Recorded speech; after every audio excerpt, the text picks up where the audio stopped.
Halo anime lovers, senang bertemu dengan Anda semua. Pada video kali ini, kita akan membahas film serial anime legendaris, Slam Dunk.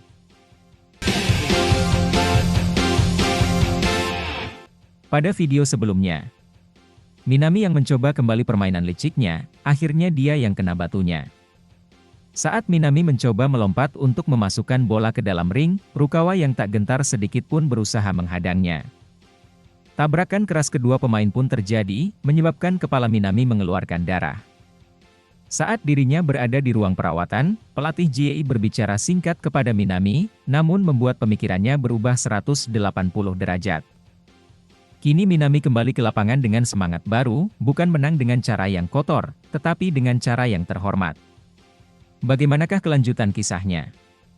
Tapi, sebelum kita lanjut, jika ingin mengetahui lanjutan kisahnya setelah video ini, silahkan kunjungi playlist channel Animania M6. Tersedia video lanjutan, khusus bagi para subscriber. Tak perlu berlama-lama lagi, mari kita saksikan bersama alur ceritanya. Ofisial pertandingan mengangkat tangannya, memberi isyarat pergantian pemain di kubu Toyotama. Sorak-sorai penonton sedikit mereda, bergema dengan ketegangan yang terselip di antara deru napas para pemain di lapangan. Di pinggir lapangan, Minami berdiri tegak, wajahnya tenang, matanya tak bergetar sedikit pun. Perban putih di kepalanya menjadi saksi kerasnya laga ini, namun sorot matanya tetap tajam, menanti pemain Toyotama yang akan meninggalkan lapangan. Di tengah arena, Kishimoto membeku sesaat. Matanya membelalak saat melihat Minami kembali. Seorang kapten yang telah redup di babak kedua kini berdiri kokoh, seolah badai telah berlalu dan ia siap mengembalikan kehormatan Toyotama. Namun, di sisi lain, Rukawa menatapnya dengan dingin. Sorot matanya bukan keterkejutan, bukan pula kekaguman. Itu adalah kewaspadaan seorang predator yang mencium ancaman, sekecil apapun itu. Namun keheningan itu koyak dalam sekejap, ketika di sisi lain lapangan, suara lantang menggelegar. Hanamichi Sakuragi dengan dada membusung, ekspresi penuh kebanggaan, ia berteriak ke arah Minami, menegaskan dengan suara nyaring bahwa pertandingan ini telah dikuasai Shohoku. Semua berubah sejak ia, sang pemula yang terus diremehkan, melesakkan jump shot yang menegaskan supremasi Shohoku. Di papan skor, angka 91-81 terpampang jelas. Shohoku unggul, di waktu tersisa hanya 2 menit. Para pemain Shohoku berdiri dengan penuh keyakinan. Kemenangan sudah di depan mata. Namun di kubu Toyotama, Minami yang kembali berdiri di tengah mereka menghadirkan secercah harapan.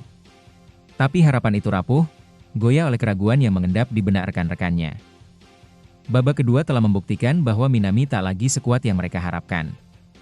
Di bawah ring, suara berat Akagi bergema. Tegas, tak terbantahkan. Ia mengingatkan rekan-rekannya untuk tetap bertahan sampai detik terakhir. Tak ada kelengahan, dan tak ada tempat untuk kesombongan. Mendengar itu, para pemain Shohoku serentak mengokohkan pertahanan mereka, berdiri tegap di garis benteng terakhir mereka. Di sisi Toyotama, Kishimoto melangkah mendekati Minami, menatapnya dengan penuh perhatian. Kekhawatiran terbersit dalam rautnya. Namun Minami tak menjawab pertanyaan yang Kishimoto belum sempat lontarkan. Ia hanya berbisik, menyampaikan satu nama, pelatih Jie. Sekilas, Kishimoto terdiam. Lalu matanya bergerak gelisah, melirik ke tribun kanan dan kiri, mencari sosok yang telah membentuknya. Dan di sana, di barisan atas tribun, pelatih Jie duduk diam, matanya tajam menatap lapangan. Di sekelilingnya, anak-anak didiknya duduk dengan penuh antusiasme.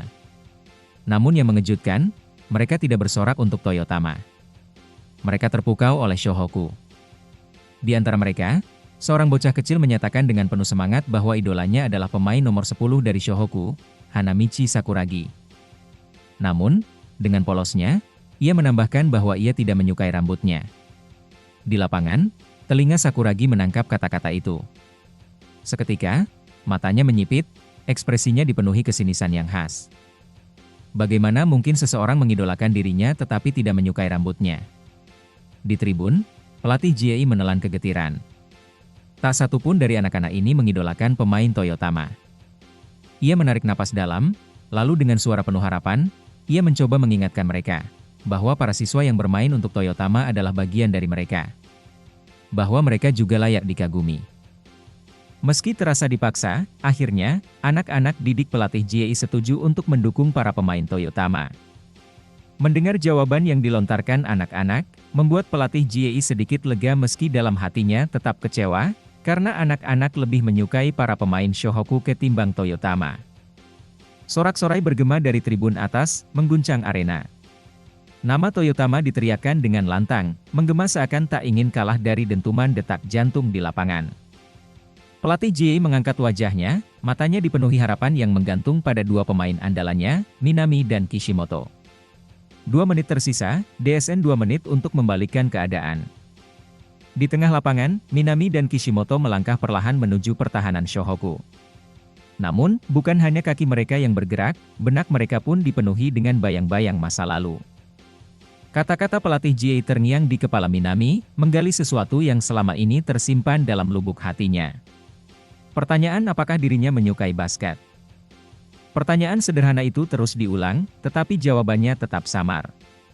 Kishimoto, di sisi lain, merasakan getaran yang sama. Ia mengingat setiap kalimat yang selama ini menjadi bahan bakar semangatnya. Kini, dalam heningnya hati, ia merasakan tekadnya menguat. Ia tahu, ini bukan sekadar pertandingan, ini adalah kebanggaan, ini adalah Toyotama. Seketika, lamunan mereka buyar.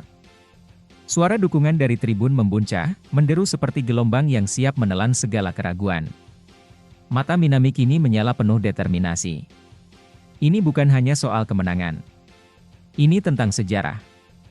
Tentang menggenapkan kemenangan ke-100 Toyotama di panggung Interhigh. Di lapangan, kaki mereka mulai bergerak dengan pasti. Dengan nyala semangat yang kini berkobar kembali, mereka memimpin serangan, mengoyak pertahanan Shohoku. Para pemain Shohoku menatap papan skor dengan harapan waktu segera habis. Kemenangan sudah di depan mata, atau mungkin, baru saja mulai diuji. Di bangku cadangan, Kogure dan pelatih Anzai duduk, sorot matanya menohok, namun tetap tenang, meski ketegangan terpancar jelas di wajahnya. Suasana mendadak berubah ketika suara berat sang pelatih akhirnya terdengar. Sejak babak kedua dimulai, para pemain Toyotama bermain tanpa fokus, tapi sekarang mereka lebih fokus dan terarah. Apa yang semula tampak seperti tim yang kehilangan arah, kini telah kembali ke jalurnya. Ketenangan telah sirna. Di lapangan, para pemain Toyotama kini berdiri dengan sorot mata tajam, fokus tertuju hanya pada satu tujuan, kemenangan. Tak ada lagi keraguan dalam langkah mereka, tak ada goyah dalam keyakinan mereka. Energi yang sempat pudar kini membara, menjadikan setiap pergerakan mereka lebih cepat, lebih agresif, dan lebih berbahaya. Di sisi lain, para pemain cadangan Shohoku terdiam. Kata-kata pelatih Anzai masih menggema dalam benak mereka. Tak ada yang bersuara, tak ada yang membantah. Hening yang menggantung di udara bukanlah keraguan, melainkan kesadaran bahwa pertarungan sebenarnya baru saja dimulai. Dengan kembalinya mental baja Toyotama, pertandingan kini menjadi liar, tak terprediksi. Seperti gelombang pasang yang mengancam menelan segalanya, mereka melaju ke depan dengan eksplosivitas tinggi. Pelatih Anzai mengamati dari tepi lapangan, tatapannya tetap tenang meski penuh ketegasan. Ia tahu, Shohoku tidak akan menyerah. Jika mereka benar-benar memiliki mental juara, maka laga ini akan berubah menjadi pertarungan seimbang yang menegangkan. Sakuragi berdiri dengan dada membusung, tatapan penuh keyakinan pada dirinya sendiri. Baginya, kemenangan Shohoku hanyalah masalah waktu. Miyagi dengan semangat membara, sependapat. Mereka akan menumbangkan Toyotama. Mitsui di sisi lain, menyeringai. Baginya, Toyotama telah menggali lubang sendiri dengan meremehkan Shohoku. Pertandingan kembali berlangsung, dan kini intensitasnya telah mencapai puncak. Toyotama bergerak seperti kilat, mengalirkan bola dengan kecepatan mengagumkan. Setiap operan mereka tajam, setiap langkah mereka mantap. Tanpa memberi celah, mereka merangsek ke pertahanan Shohoku dengan koordinasi nyaris sempurna. Bola berpindah dari satu tangan ke tangan lainnya, cepat, presisi, penuh perhitungan. Shohoku mencoba mengimbangi, namun serangan Toyotama terlalu deras. Hingga akhirnya, bola tiba di tangan Minami. Tanpa ragu, tanpa gentar, Minami melompat tinggi. Ia melepaskan tembakan 3 angka yang meluncur deras membelah udara. Semua mata mengikuti lintasannya, sebuah tembakan sempurna, dan bola menembus jaring tanpa menyentuh ring. Sorak-sorai membahana. Kishimoto tersentak, namun di balik keterkejutannya, ada kilatan kegembiraan di matanya. Dari tribun, anak-anak didik pelatih Jie ikut bersorak, terpacu oleh aksi gemilang Minami. Pelatih Jie sendiri tersenyum puas. Dengan ketenangan khasnya, ia menikmati pemandangan Minami yang kembali ke puncak permainannya. Namun, di kubu Shohoku, ledakan terjadi. Akagi, yang menyaksikan segalanya dengan rahang menganga, melayangkan kue kepalan tangannya tepat ke kepala Sakuragi yang berdiri di dekatnya. Sakuragi mengerang kesal, mengusap kepalanya yang baru saja dihantam tanpa ampun. Sakuragi bertanya mengapa dirinya yang menjadi sasaran kekesalan Akagi, padahal Rukawa yang bertanggung jawab menjaga Minami. Dengan ekspresi kesal, ia berbalik ke arah Rukawa, dan tanpa ragu melayangkan makian. Namun, sebelum protesnya tuntas, sebuah kepalan lain mendarat telak di kepalanya, lagi-lagi dari Akagi. Sakuragi terhuyung, matanya membelalak. Akagi kini justru menyalahkannya karena tidak mencoba memblok tembakan Minami dari belakang. Tuduhan itu menusuknya lebih dalam daripada pukulan tadi. Dengan suara berat, Akagi menambahkan peringatan. Shohoku belum menang. Toyotama bukan tim sembarangan, mereka adalah wakil tangguh dari Osaka. Dan yang paling penting, Shohoku tidak boleh meremehkan mereka. Lapangan mendadak terasa hening. Di sisi lain, Mitsui dan Miyagi menghentikan bola, kebingungan melihat Akagi masih memberi peringatan keras kepada Sakuragi. Tatapan serius dan suara lantangnya menggema, menegaskan satu hal, ini adalah Interhigh, bukan sekadar pertandingan biasa.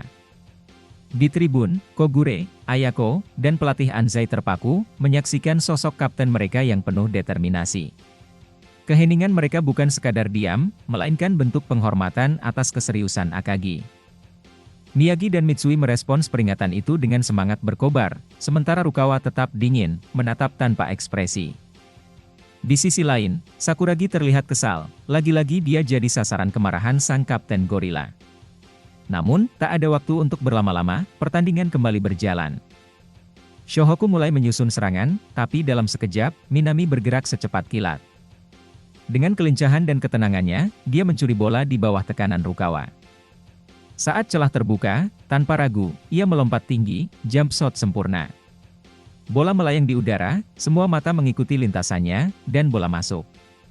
3 angka, kembali bersarang mulus ke dalam ring. Seisi lapangan tersentak. Mata Sakuragi dan para pemain Shohoku membelalak, tak percaya. Suporter Toyotama meledak dalam sorakan dahsyat. Di bangku cadangan, pelatih Jie tersenyum puas, Minami telah kembali sebagai pencetak gol terbanyak se-Osaka.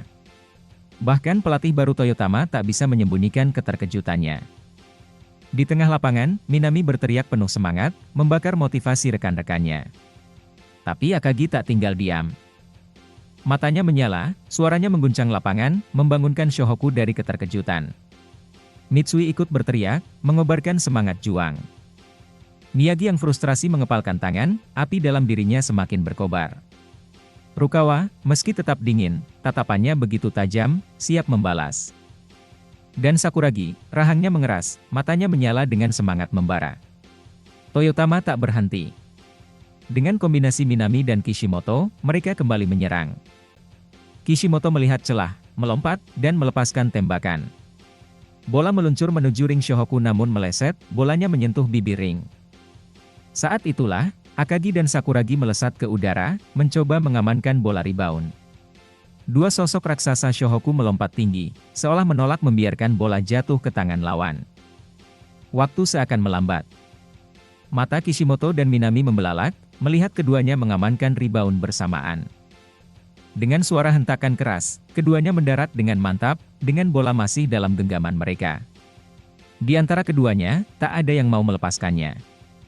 Mitsui berteriak memberi semangat, tapi saat itu juga mereka tersadar oleh sorakan membahana. Waktu di papan skor telah habis. 91-87, Shohoku memenangkan pertandingan. Kishimoto dan Minami terdiam, sadar bahwa perjuangan Toyotama telah berakhir. Sementara itu, para pemain Shohoku bersorak, melompat-lompat dalam euforia kemenangan perdana mereka di Interhigh. Namun di tengah perayaan itu, Akagi dan Sakuragi masih berdiri di tempat yang sama. Bola masih dalam genggaman mereka, seolah mereka belum menyadari segalanya telah berakhir. Mereka terlalu fokus, terlalu bersemangat, hingga kemenangan pun nyaris tak terasa. Bagaimanakah kelanjutan kisah serunya? Untuk mengetahui kisah lengkapnya, silahkan tonton video selanjutnya.